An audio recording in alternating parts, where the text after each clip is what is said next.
भी BPSC students हैं, इनका जो 5 डिमांड हम लोगों ने रखा है, एक उनकी कमेटी के स्टूडेंट कमेटी की तरफ से, उस पे ये लोग कुछ नहीं करना चाहते। ये देखिए, आप जिसके अंदर इतना जुनून है उसको आप पूछ सकते हो, बता सकते हो, रिक्वेस्ट कर सकते हो कि भाई ये करो, बट हमारे साइड से ये है कि हम लोग और इस मूवमेंट को स्ट्रॉन्ग करेंगे। पहले तो सरकार बोलती रही कि कुछ गड़बड़ी नहीं हुआ है, तो उन्होंने एक सेंटर पे 18,000 स्टूडेंट्स का री एग्जाम कराया।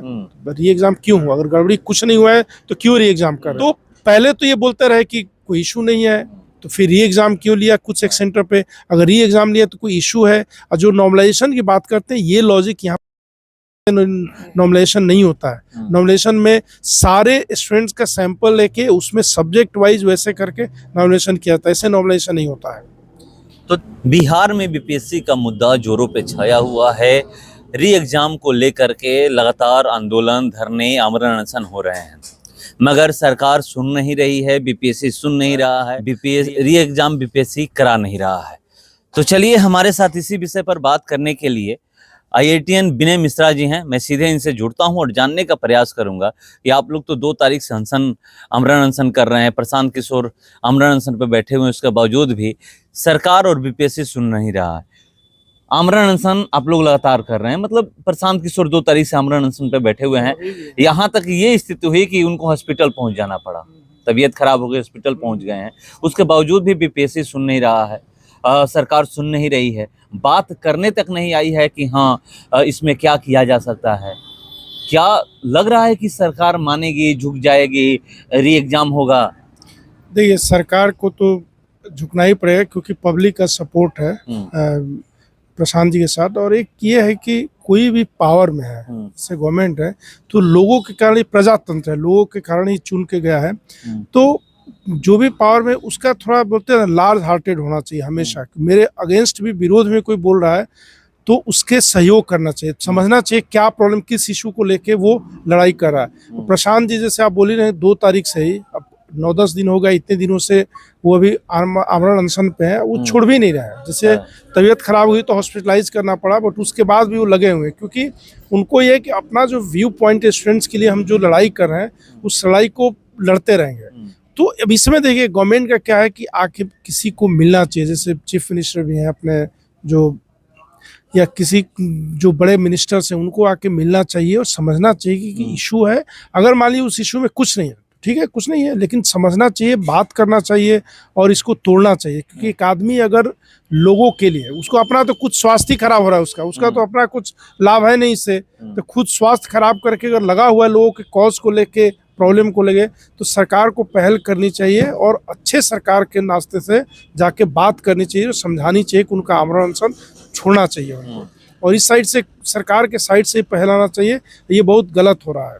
अभी क्या स्थिति है प्रशांत किशोर की? मतलब वो स्टेबल है, ठीक है, लेकिन अब देखिए, अब क्या है कि आमरण अनशन और अभी चलेगा तो फिजिकली मतलब कि लॉन्ग लास्टिंग डैमेज भी हो सकता है। और हम लोग जो है बिहार में, हम लोग है कि ऐसे लोगों की जरूरत है।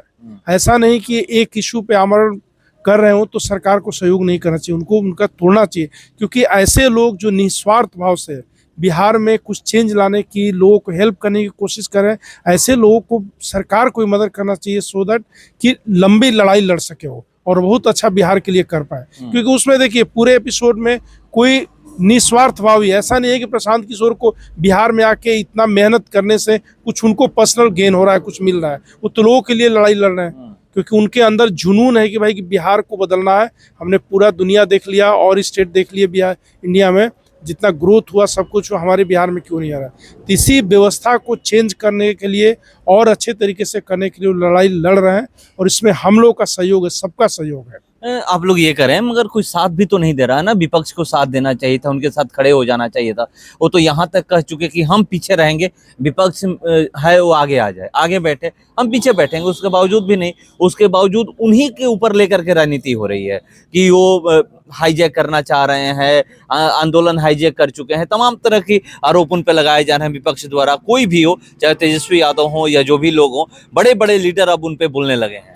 देखिए, विपक्ष का क्या है कि वो लोगों के कॉज से जुड़ना नहीं चाहते, ग्राउंड पे आके काम नहीं करना चाहते। वो बस रूम में, घर में बैठ के, या इस अपना जाड़ा है तो एकदम रूम में बैठ के, हीटर वाले रूम में बैठ के अपना आराम से आग तापते हुए लोगों से ये बोल रहे हैं कि हाँ ये होना चाहिए, वो होना चाहिए, केवल बातें बोल रहे हैं, ग्राउंड पे आके कुछ कर नहीं रहा है। तो इनसे इनकी मंशा भी दिखती है कि ये रियली लोगों के कॉज के लिए लड़ना चाहते हैं, यार अपने हिसाब से सहूलियत से कुछ हो पाएगा तो बोल लेंगे, नहीं तो हम आगे निकल के परिश्रम वाला काम नहीं करेंगे। तो ये सारे जो विपक्षी दल हैं इनकी पुरानी यही चीज़ है। और लोग हमें अभी तक लोग समझ क्यों नहीं रहे इस बात को कि उनके अभी इसी बीपीएससी की लड़ाई को देखिए कि बैठ के केवल बातें एक दो बोल देते हैं और उल्टा प्रशांत किशोर की शिकायत करते रहते हैं कि ये नहीं कर रहे हैं, वैसे कर रहे हैं, वो माइलेज लेने के लिए कर रहे हैं। बट वैसा नहीं है। कोई आप समझने की बात है, कोई आदमी अगर 8 दिन 10 दिन बिना खाना खाए किसी की लड़ाई में लगा हुआ है, किसी की बात को सरकार तक पहुंचाने की कोशिश कर रहा है, जो गलती हुआ है, वो आदमी कैसे ये हो सकता है कि उसकी हम शिकायत करेंगे बैठ के? नहीं हो सकता। 1 दिन 2 दिन बिना खाना खाए लोग देख लें फिर कैसा होता है। बट ये क्या है, पूरा खाना खा रहे हैं, अच्छे से बैठे हुए हैं, बस बातें इधर उधर बोलते रहते हैं। तो लोग कहते हैं ना कि अगर तेजस्वी यादव का एक बयान आया था कि हम चाहें तो 5 लाख लोग आ जाएंगे, हम लेकर के उतर जाएंगे सड़कों पे।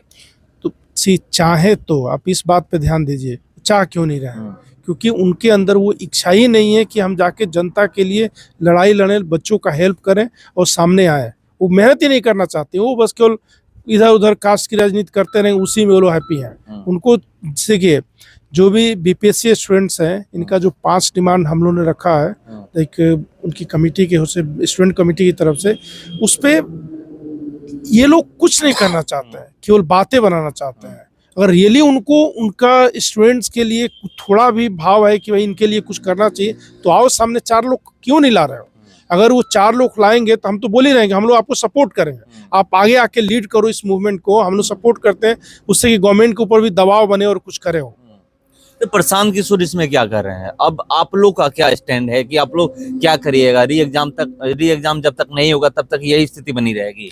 नहीं, हम लोग प्रशांत जी से भी ये बोलने की कोशिश कर रहे हैं कि देखिए, अभी जो सरकार है और हमने विपक्षी पार्टियों को भी देख लिया कि यहाँ पे कोई भी इशू को लेके लड़ाई करना है तो ये लंबी लड़ाई होते जा रही है। ऐसा नहीं है कि ये लोग, इनको मतलब ही नहीं, इनको लोगों से मतलब नहीं है। हम पावर में आ गए, बस हम ही राजा हैं, लोग क्या मरे जिए उससे कुछ मतलब नहीं है। तो अब यहाँ पे हम लोग यही रिक्वेस्ट करते हैं प्रशांत जी से भी कि आपको भाई, आपका जो अच्छा स्वास्थ्य हमारे लिए जरूरी है, क्योंकि ये लंबी लड़ाई होने वाली है और ये तो एक इशू पे लड़ रहा है और इतने बिहार में बहुत सारे इशू हैं। तो हम लोग का सबका निवेदन है, मतलब शाहपुर के जो भी जनता हमारे साथ है, कि आप इसको जो भी आपका अनशन है इसको छोड़िए और अच्छे से और दूसरे तरीके से भी इसको और आगे लाते हैं और मजबूती से लाते हैं कि ये लड़ाई लंबी चलनी है। तो आप लोग जो निवेदन कर रहे हैं, क्या वो मान जाएंगे? देखिए, प्रशांत किशोर जैसे आदमी जो हैं, जो कि जनता के लिए ही जीना चाहते हैं और उनके अंदर जुनून है कि हमको अपने बिहार के लिए कुछ करना है, तो ऐसे लोग तो मतलब एक बार सेंचुरी, मतलब कि बहुत मुश्किल से पैदा होते हैं। अब बिहार का सौभाग्य है कि हम लोग को ऐसा लीडर, ऐसा आदमी कोई मिला है जो हमारे स्टूडेंट्स के लिए कुछ भी करने को तैयार है, किसी भी हद तक गलत नहीं होने उनके साथ देखना चाहता है, गलत हो रहा है उनके साथ, उसमें हम लोग का सहयोग है। और हम लोग यही चाह रहे हैं कि उनको, अब से देखिए, अब जिसके अंदर इतना जुनून है उसको आप पूछ सकते हो, बता सकते हो, रिक्वेस्ट कर सकते हो कि भाई ये करो। बट हमारे साइड से ये कि हम लोग और इस मूवमेंट को स्ट्रॉन्ग करें। आखिरी सवाल है, आप लोग के अनुसार सरकार मान क्यों नहीं रही है? सरकार क्यों नहीं री एग्जाम कराना चाह रही है? बीपीएससी री एग्जाम क्यों नहीं कराना चाह रहा है? देखिए, सरकार का क्या है कि पहले तो सरकार बोलती रही कि कुछ गड़बड़ी नहीं हुआ है, तो उन्होंने एक सेंटर पे 18,000 स्टूडेंट्स का री एग्जाम कराया। री एग्जाम क्यों हुआ? अगर गड़बड़ी कुछ नहीं हुआ है तो क्यों री एग्जाम कर रहे हो? अब इसमें देखिए कि क्वेश्चन है, जैसे नॉर्मलाइजेशन की भी बात लोग कर रहे हैं, बट नॉर्मलाइजेशन पूरा जो आपका सैंपल डेटा जो है, पूरा जो बिहार के 4 लाख लड़के मान लीजिए बीपीएससी एग्जाम दिए, तो उसमें वो प्रॉपर ढंग से नॉर्मलाइजेशन होना चाहिए। अब मान लीजिए कि बीपीएससी में 4 लोग अपियर हुए प्रीलिम्स में, उसमें से 20,000 स्टूडेंट्स को आप चूज करेंगे और उसमें से 18,000 लोग री एग्जाम दिए हैं, तो पेपर इजी टफ होने से दोनों में घाटा हो सकता है। मतलब कि 90% लोगों का सिलेक्शन होता है, इजी पेपर है तो उसी सेंटर से हो जाए, और टफ पेपर है तो उस 20,000 में 18,000 में किसी का भी सिलेक्शन हो, तो बोथवे दोनों साइड से स्टूडेंट्स को ही घाटा है। तो पहले तो ये बोलते रहे कि कोई इशू नहीं है, तो फिर री एग्जाम क्यों लिया कुछ एक सेंटर पे? अगर री एग्जाम लिया तो कोई इशू है। और जो नॉर्मलाइजेशन की बात करते हैं, ये लॉजिक यहाँ पे नहीं लगती, ऐसे नॉर्मलाइजेशन नहीं होता है। नॉर्मलाइजेशन में सारे स्टूडेंट्स का सैंपल लेके उसमें सब्जेक्ट वाइज वैसे करके नॉर्मलाइजेशन किया जाता है, ऐसे नॉर्मलाइजेशन नहीं होता है। तो देखिए यहाँ पर क्यों ये लोग चाह रहे हैं एग्जाम कराना, री एग्जाम के लिए। अभ्यर्थी ही नहीं, प्रशांत किशोर खुद लगे हुए हैं। प्रशांत किशोर ही नहीं, प्रशांत किशोर के साथ जो भी लोग हैं वो लोग लगे हुए हैं, उनका साथ दे रहे हैं और कह रहे हैं कि बीपीएससी 17वीं का री एग्जाम होना चाहिए। मगर री एग्जाम के लिए सरकार मान नहीं रही है, आंसर की जारी कर चुकी है, अब रिजल्ट भी आ जाएगा। इधर प्रशांत किशोर के तरफ से, जनसुराज पार्टी के तरफ से हाई कोर्ट का दरवाजा खटखटाया गया है। देखते हैं, इंतजार करते हैं कि इसमें होता क्या है। मगर प्रशांत किशोर 2 तारीख से जो आमरण अनशन पर बैठे हुए हैं, आज भी बैठे हुए हैं।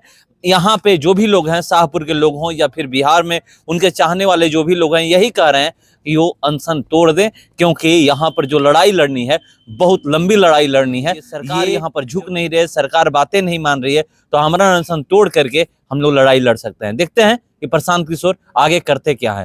फिलहाल इस क्रम में इतना ही। बने रहिए हमारे साथ। नमस्कार।